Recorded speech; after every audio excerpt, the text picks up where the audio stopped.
Hai sobat, bagaimana kabar kalian? Semoga Tuhan Yesus selalu menyertai setiap langkah kehidupan kalian. Kali ini, kami ingin menjawab salah satu pertanyaan besar dalam hidup ini.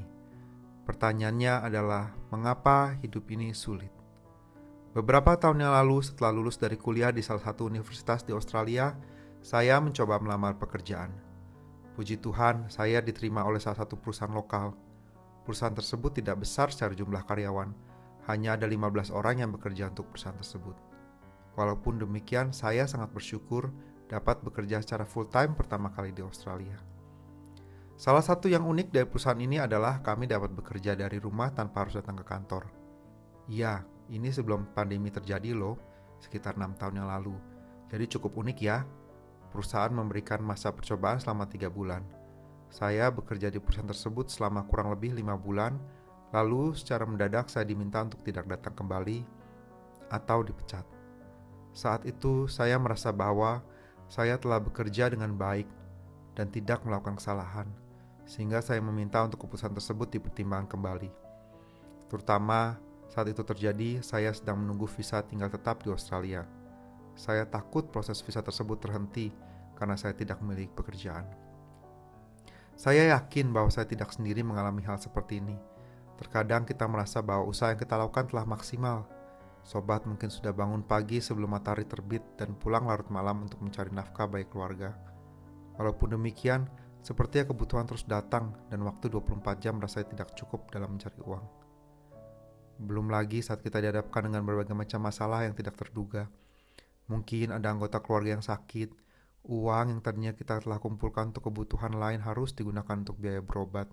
Bahkan, terkadang terjadi sesuatu yang tidak kita inginkan seperti kebakaran rumah atau hal buruk lainnya. Pernahkah sobat berpikir, mengapa hidup ini sulit sekali, walaupun kita telah melakukan hal yang terbaik yang mampu kita berikan?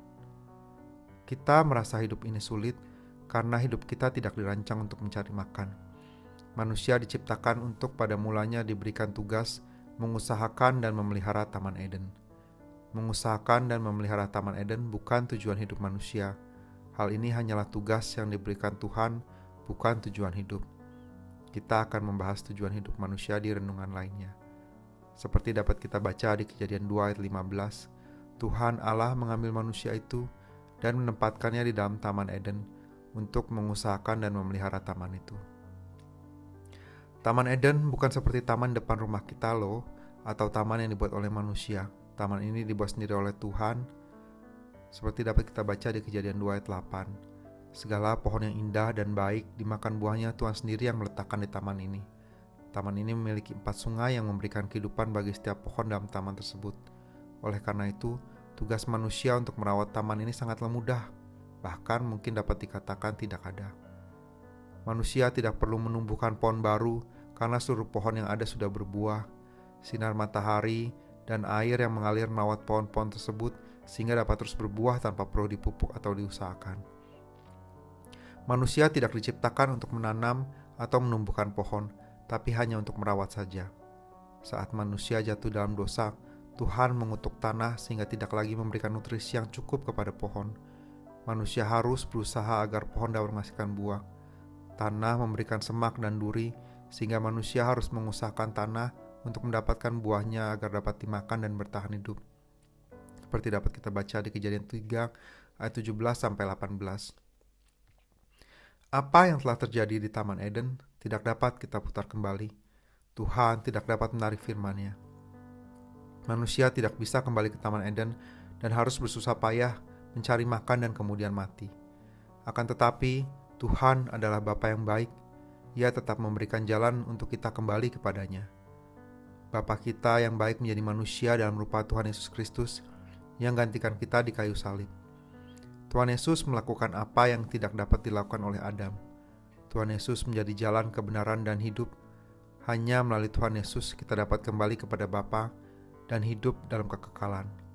Seperti dapat kita baca di Yohanes 14 ayat 6. Kata Yesus kepadanya, Akulah jalan dan kebenaran dan hidup. Tidak ada seorang pun yang datang kepada Bapa kalau tidak melalui aku. Selama hidup di dunia ini, yang dapat dilakukan adalah tetap bersyukur dan menaruh harapan kita dalam Tuhan. Pada saat hidup menjadi sulit, berserulah kepadanya. Tuhan Yesus sanggup memberikan kelegaan dan kekuatan untuk kita menjalani hidup. Seperti Pastor Tanwin Tanoto katakan kepada kami, yes, life is hard, and Jesus never promised an easy life anyway. The better question is not why life is hard, but the better question is if life is accidental and everything is by chance, why is there a beauty after all? Kesulitan dalam hidup ini juga Tuhan gunakan untuk mempersiapkan roh dan jiwa kita untuk menghadapi tantangan yang lebih besar.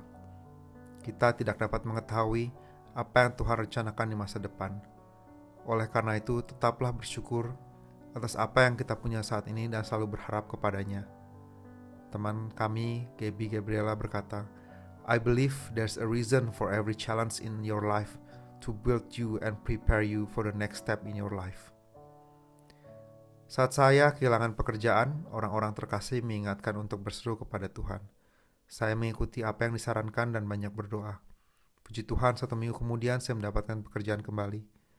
Tuhan memberikan yang terbaik bagi orang-orang yang berharap kepadanya. Mari kita berdoa. Tuhan Yesus, terima kasih Engkau telah datang ke dunia merendahkan diri menjadi sama seperti kami manusia.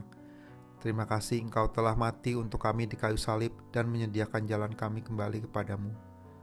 Berikan kami kekuatan untuk menjalani hari-hari kami yang sulit. Ajar kami untuk tetap setia sampai akhir dan selalu berharap kepadamu. Amin.